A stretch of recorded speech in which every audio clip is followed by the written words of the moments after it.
बच्चों, हमने पिछली क्लास में कार्य क्षेत्र कंप्लीट किए थे। आज हम कर रहे हैं समाज मनोविज्ञान की विधियाँ। मनोविज्ञान की अन्य शाखाओं के समान समाज मनोविज्ञान की भी अपनी विधियाँ हैं, जिनकी सहायता से समाज मनोवैज्ञानिक समाज मनोविज्ञान के कार्य क्षेत्र के विषय वस्तु का अध्ययन करते हैं। जैसे जैसे समाज मनोविज्ञान का कार्य क्षेत्र बढ़ता गया, वैसे वैसे समाज मनोविज्ञान की विधियाँ विकसित होती जा रही हैं। और इनमें से कुछ विधियाँ तो बहुत ही सरल हैं और कुछ विधियाँ कॉम्प्लेक्स हैं। समाज मनोविज्ञान की जो प्रमुख विधियाँ हैं, उन पे हम प्रकाश डाल रहे हैं। सब प्रमुख विधियाँ हैं। सबसे पहले हम प्रक्षेण विधि का करेंगे। प्रक्षेण विधि के बारे में चर्चा करेंगे। प्रक्षेण विधि के नाम से ही पता चल रहा है कि प्रक्षेण वह विधि है, वह प्रक्रिया है जिसमें ऑब्जर्वर व्यक्तियों के व्यवहारों को एक विशेष समय तक कभी हल्का हस्तक्षेप करते हुए तो कभी बिना किसी तरह के हस्तक्षेप के किए ही देखता और सुनता है और उनका एक रिकॉर्ड तैयार करता है। उसके बाद में उनकी विश्लेषणात्मक व्याख्या करता है। समाज मनोविज्ञान में सामाजिक व्यवहार का अध्ययन करने के लिए इस विधि का प्रयोग किया जाता है। समाज मनोवैज्ञानिक जब अध्ययन किए जाने वाले चर में जोड़ तोड़ नहीं कर पाते हैं, तब इस विधि की सहायता लेते हैं। समाज मनोवैज्ञानिक चिंता के प्रभाव का अध्ययन करने के लिए परियोजक को ऐसी परिस्थिति में रखते हैं जहां ये कहा जाए कि उसके पिता या माता की मृत्यु हो गई है, तो यह प्रयोगात्मक नैतिकता के विरुद्ध होगा।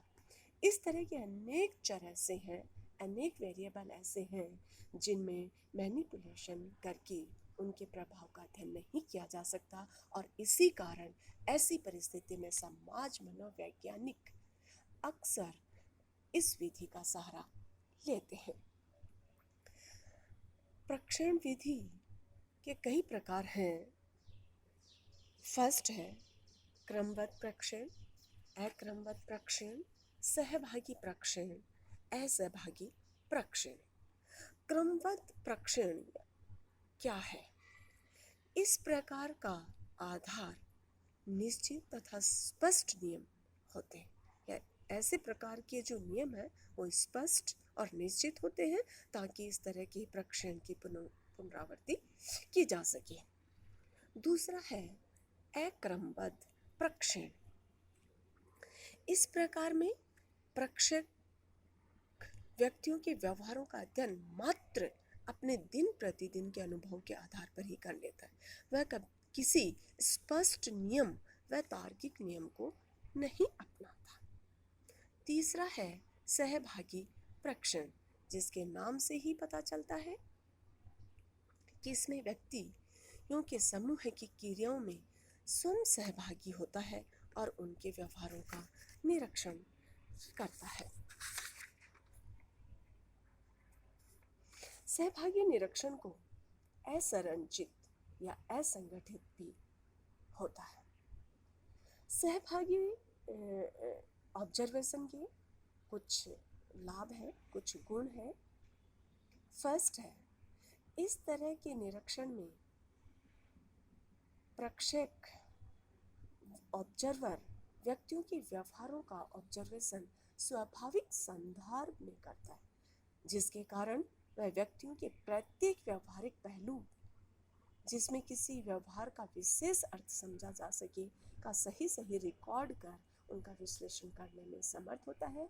इससे परिणाम की सार्थकता बढ़ जाती है। दूसरा गुण जो हम देख रहे हैं वो है सहभागी ऑब्जर्वेशन कई दिनों तक चलता है, जिसके कारण इससे जो सूचनाएं प्राप्त होती है वे काफ़ी अर्थपूर्ण होती है और उनका विश्लेषण करने से प्राप्त परिणाम अधिक अर्थपूर्ण होते हैं। उसके बाद आते हैं इस विधि के अवगुण या इस विधि के क्या क्या दोष है। फर्स्ट है, इस विधि में समूह की क्रियाओं में सक्रिय भाग लेते हैं, जबकि वह जानता है कि उसे किन क्रियाओं से कोई मतलब नहीं है। इसलिए धीरे धीरे वह समूह में अपना एक विशेष पोजीशन बना लेता है और अपनी सक्रियता कम कर देता है, जिसके कारण वह वास्तव में बहुत सी सामाजिक अंतः क्रियाओं को रिकॉर्ड करना भूल जाता है। इससे जो परिणाम प्राप्त होते हैं वह दोषपूर्ण हो जाता है। इतना ही नहीं, वह अपने विशेष रोल द्वारा समूह के पूरे सदस्यों के व्यवहार के पैटर्न को ही कभी कभी बदल देता है। दूसरी जो कमजोरी है वह है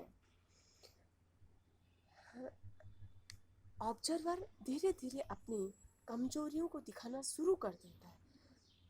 अधिकांशतः ये देखा गया है कि कुछ समय के बाद ऑब्जर्वर समूह के अन्य व्यक्तियों के साथ सामूहिक रूप से घुल मिल जाता है। वह किसी दुखद घटना के होने पर अन्य सदस्यों के साथ सहानुभूति दिखाने लगता है। व्यक्तियों के व्यवहार पर इन घटनाओं के प्रभाव को रिकॉर्ड करना भूलकर वह अपना समय सहानुभूति दिखाने में बर्बाद कर देता है। तीसरी जो कमी है वो है सहभागी ऑब्जर्वेशन से प्राप्त आंकड़ों में माननीकरण कम होता है। इसका कारण है कि धीरे धीरे ऑब्जर्वर का अनुभव इस हद तक बदल जाता है कि वह व्यक्तियों के व्यवहारों का सही निरीक्षण नहीं कर पाता है। नेक्स्ट पॉइंट है, सहभागी निरीक्षण में ऑब्जर्वर किसी तरह का मैनिपुलेशन नहीं कर सकता, इसलिए उसे लंबे समय तक इंतजार करना होता है जब तक कि सदस्यों द्वारा किसी तरह की सामाजिक अंतःक्रिया स्वयं में कर ली जाए। इससे समय की बर्बादी होती है, इसलिए असहभागी निरीक्षण के साथ भी सही उतरता है ये दोष।